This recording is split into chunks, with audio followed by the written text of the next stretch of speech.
लेकिन वहीं जम्मू कश्मीर के पूर्व मुख्यमंत्री ने पुलवामा हमले के बाद पाकिस्तान के प्रधानमंत्री इमरान खान को कार्रवाई के लिए एक मौका देने की वकालत की है। महबूबा ने ट्वीट किया कि इमरान हाल ही में प्रधानमंत्री बने और इसीलिए उन्हें मौका देना चाहिए। उन्होंने कहा कि हालांकि पठानकोट हमले के बाद रोज़िया देने की साजिश करने वाले लोगों को सजा देने के लिए कोई कार्रवाई नहीं की गई, लेकिन अब कार्रवाई का वक्त है। विक्रांत यादव हमारे सहयोगी फोनलाइन पर मौजूद हैं।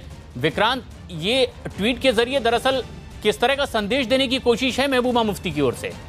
देखिए, महबूबा मुफ्ती का अगर ये ट्वीट ध्यान से देखेंगे तो उसमें उन्होंने पाकिस्तान को एक तरह से कड़े शब्दों में संदेश भी दिया है, लेकिन साथ साथ उन्होंने केंद्र सरकार पर भी अपना राजनीतिक हमला जारी रखा है। जिस तरीके से उन्होंने ट्वीट किया, साफ ये कहा है कि अब जो है पठानकोट डोजियर हमने सौंपा था पाकिस्तान को, अब कार्रवाई करके दिखाने का समय है। हालांकि उन्होंने थोड़ी सी ढील भी देते हुए ये साथ में जोड़ दिया कि अभी पाकिस्तानी प्रधानमंत्री चूंकि नए हैं, उन्होंने हाल ही में अपना पद ग्रहण किया, इसलिए उन्हें कुछ वक्त दिया जाना चाहिए। और साथ ही साथ उन्होंने इस बात की तरफ भी इशारा किया कि युद्ध की बात वही लोग करते हैं, युद्ध की बात वही लोग कर रहे हैं चुनाव को ध्यान में रखते हुए। तो निश्चित तौर पर इसके जरिए उन्होंने केंद्र सरकार की तरफ भी राजनीतिक हमला करने की अपनी जो उनकी रणनीति है वो जारी रखी है। और जिस तरीके से पिछले कुछ दिनों से ये देखा गया था कि विपक्ष भी लगातार सरकार के साथ दिखाई दे रहा था कि अभी जो भी कार्रवाई पाकिस्तान के खिलाफ करनी है उसमें पूरा विपक्ष साथ है, लेकिन अब धीरे धीरे करके विपक्ष के नेता भी सामने आ रहे हैं और उनकी तरफ से इस तरीके के बयान सरकार के खिलाफ आ रहे हैं। तो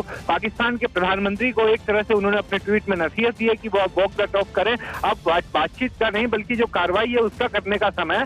और साथ साथ उन्होंने अपने केंद्र सरकार की तरफ राजनीतिक आक्षेप भी सामने रखा है।